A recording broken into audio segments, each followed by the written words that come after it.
How's it going, guys? Kris here with a quick comparison guide going over a couple of weapons from Call of Duty Black Ops Cold War. And today we're going to be taking a look at the first two assault rifles that feature in the game's multiplayer, the XM4 and the good old AK-47. Two guns that have got quite a few different properties and characteristics between each other. I'm going to be putting these two weapons side by side in a series of tests and stat comparisons, so hopefully you'll get a better understanding on how they're going to perform in the game, which gun will be better suited to you and your playstyle, and which attachments the guns are likely to benefit from a bit more. So without further ado, let's get on with it. First of all, we're going to be focusing on that firepower. And as we can see in this little test, if we shoot this poor guy in the body up close, it's going to take the XM4 a total of 5 shots to kill, whereas the AK is going to be able to get the job done slightly easier, requiring just 4 bullets to seal the deal. Moving our target dummy further away now on the other side of the map, bullet damage is going to drop down as you'd naturally expect, and the number of shots needed to kill is going to go up, with both the XM4 and AK-47 now requiring 1 more bullet to put the other guy down on the floor, with the XM4 now taking 6 shots, and the AK taking 5 over longer distances. Though if you want to reduce the bullets needed to kill, then I'd definitely advise aiming for that noggin. The damage per bullet is going to be boosted, with the XM4 seeming to kill in 4 headshots, and the AK killing in 3 headshots, within a closer range. Longer range headshots might not be quite as deadly, but they're still going to reduce the shots to kill nevertheless, with both guns seeming to take players down in 4 headshots in total, which is surprisingly good for the XM4. Sorry about the crosshairs not showing up, by the way. It seems to be quite a lot of bugs in the game's split screen mode that the devs really need to squash ASAP. But anyway, slapping your opponent in the face with those bullets is usually going to be a pretty good idea, if you can pull it off, cutting down the kill time significantly, thus giving you the upper hand in a gunfight. Because players in non-hardcore servers have a total amount of health of 150 each, these tests pretty much reflect the in-game stats, which tells us that the XM4's base body shot damage maxes out at 30, and the AK's base body shot damage maxes out at 38, giving it the higher damage output of the two, making those AK bullets a bit beefier, packing more of a punch over pretty much all ranges going off the tests. This isn't exactly a massive surprise though, with the XM4 having the superior fire rate of 722 RPM, basically giving it a 122 RPM speed advantage over the AK-47, which sits at a much steadier 600 RPM, one of the lowest fully automatic values in the game. I should probably point out that the XM4 can retain its maximum damage slightly longer up to about 45 meters, as the AK's is going to start dropping off at about 38 meters. Either way though, the AK is typically always going to have the stronger bullet, and it's technically going to have slightly faster kill times too, providing you can get those shots to connect. Nevertheless though, I suppose the XM4's faster fire rate will probably help you out a bit more in close quarter situations, acting as the more aggressive option, with it spamming bullets out quicker and generally being able to finish off weakened targets a little bit easier. Though with the AK-47's bullets packing more of a punch, that gun might seem to be a bit more useful against players further away, especially if you choose to equip the reinforced or takedown barrel attachments to extend those higher damage values even further. The only way to actually boost the physical damage values of either of the guns is by equipping the Task Force barrel on the XM4, which raises that maximum damage up by 7% to 32,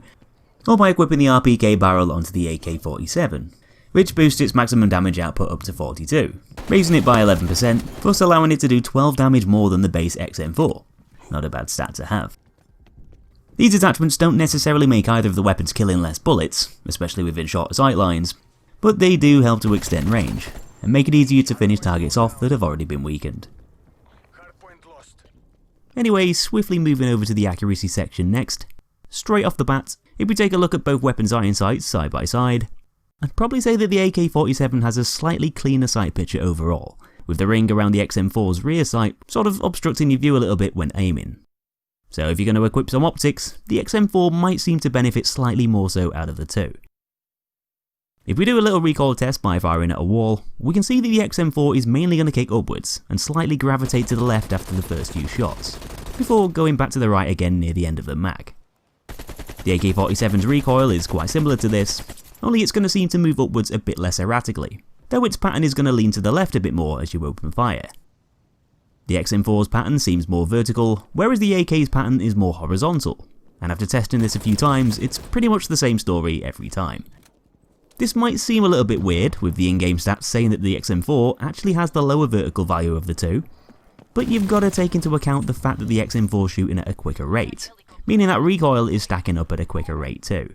making that vertical recoil feel more pronounced in full auto fire. So despite what the stats say, the XM4's faster fire rate is often going to make the gun feel a bit trickier to control over mid to long distances, often forcing you to burst your shots into smaller groupings if you want to stay accurate. Because of this, the XM4 is probably going to benefit more so with something like the Eliminator muzzle or infantry compensator, whereas the AK might benefit from something like the muzzle brake, along with an underbarrel attachment as well, to counter that leftwards drifting and vertical recoil. With the AK-47 having the heavier bullets, it's also going to have the lower velocity of the two rifles. So just take this into consideration if you're trying to take on someone further away, as those shots are going to travel slightly slower through the air, so if someone's running around in the distance, they might seem a little bit harder to hit. Though of course, if this slower bullet speed's causing you any problems, you could always stick a barrel attachment on there that ramps it up.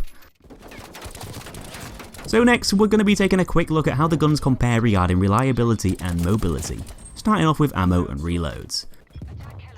Putting the two guns side by side, if we perform a tactical reload with rounds left over in the magazine, we can see that both the XM4 and the AK-47 are going to swap those mags over at a very similar kind of speed. There's pretty much no difference, and if we time the reloads, it comes to around about 2.6 seconds, reflecting what the in-game stat list tells us. But one thing it doesn't tell us is how the guns are going to perform with empties. So if we do the same thing from the last test, only this time fire off the last round in the mag, we can actually see that the AK-47 is going to be slightly quicker. Probably not enough to make a ton of difference while playing the game, but still a difference nevertheless, with the XM4 being the slower of the two.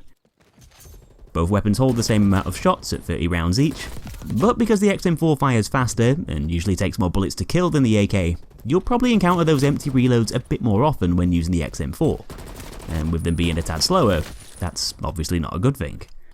For this reason, out of these two rifles, the XM4 might seem to benefit more from extended magazines, at least more than the AK-47 with its steadier, more controllable fire rate. You're probably going to be in more close quarter combat situations with the XM4, so the last thing you really need is to get caught with your pants down with an empty gun. Other than the reloads though, both weapons seem to be on par with each other regarding their mobility and ammo stats, apart from the fact that the AK-47 is set to have a slightly slower shooting move speed, of 8.92 miles per hour rather than 9.18 miles per hour. So this might just make the base XM4 feel slightly more manoeuvrable when you're strafing around and firing it off. Probably a good thing in CQC, where you're going to benefit more from faster movement. So anyway folks, that's pretty much it for this quick comparison guide, but do let me know which weapon you prefer out of these two guns down below, and why you do so too. Give me a big fat thumbs up if the video helped you out, and subscribe for more weapon guides, comparison videos and other random stuff coming up on my channel in the future. Take it easy guys, and I'll be seeing you in that next episode.